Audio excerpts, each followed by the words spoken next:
I thought acting was easy. Not. This movie was very challenging for me. Well, you have a great role. I mean, Thank you're you. one of the stars. Thank you. Yeah, and you do so well. Thank you. It was very challenging. When you're working with someone like Robin Williams and Mr. Gambon and the other cast members, it's very it can be intimidating, kind of scary because you're fearful of looking inferior on screen. You wanted people to come and say, "Yo, he's the only bad actor." You know what I mean? So, but I worked on it. How was it for you? Because I know that, excuse me. How was it for you, Todd, working with Robin? Because he changes from take to take. Did that bother you? No. That helped. It made me feel comfortable. It made me feel like, oh, okay, it's loose here. I see what's going on. It wasn't like, look, he didn't come in with a scarf and a cigar like, baby. You know what I mean? It was, it was comfortable. It was, a very comforting setting. Another thing about your role is that it's like Whitney Houston in Bodyguard. The fact that she is black is never referred to. Obviously, unless you're blind, you know that the person is black. Same way with your character, never referred to. Mr. Gambon is your father. Your mother has passed away. We don't know if your mother was black, white, Filipino, or what. Yeah, well, what it is it's a fantasy, and also, race wasn't an issue, but it's a fantasy, and race doesn't matter in a fantasy. We all have fantasies, interracial and all. So it felt good. I wanted to do it. It wasn't about a race thing. It was about a fantasy and the innocence inside. Were other people considered for the role, Todd? I believe so. I believe a lot of people, quite a few people auditioned and read for the role, but and it was mixed, black and whites? I believe so, yeah. Yeah. So it wasn't specifically written as a black? I don't think it was specifically written as a black role.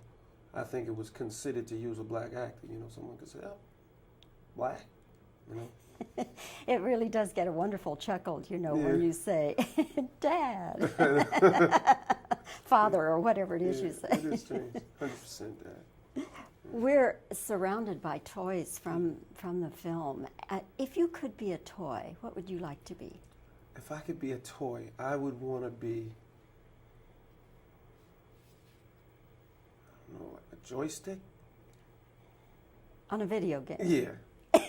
Then I get touched a lot. That's going to be the most unique answer I get to that question, I'm sure.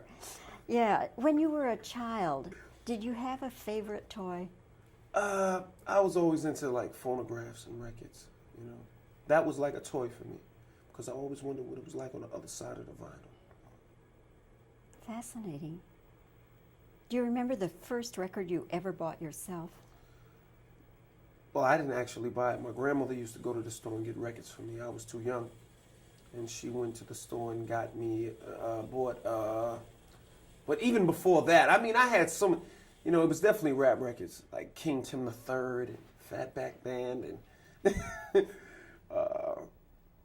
Spoonie G and Lady B and Rapper's Delight, and even the tapes earlier than that, but those were the first records. Woody Wood. And your parents would say, please turn that thing down. No, my grandmother would say, oh, let him play the music, at least he ain't outside. See, exactly. Wise person, your grandmother. Mm-hmm. Wise. Yeah, you could be out getting into all sorts of trouble. Yeah, I could have been outside. Todd, here's the question I'm asking everybody this time of year, and if you'll just indulge me and play along with it.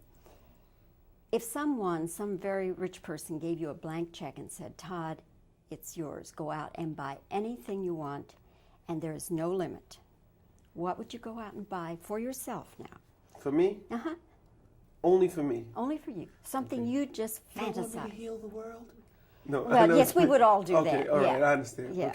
Okay, for me, I would buy, I'd probably buy like a nice $8 million villa. Nothing wrong with that. You know what I mean? And some nice cars to go in an $8 million villa and some furniture for the villa. Where do you want this villa to be? I mean, you know, Bel Air doesn't bother me. You know, I don't have a problem with Bel Air. Bel Air's cool. It can fit in Bel Air. But an $8 million villa in Bel Air wouldn't be all that big. I don't know. Well, then 80. All right. No, eight is enough though.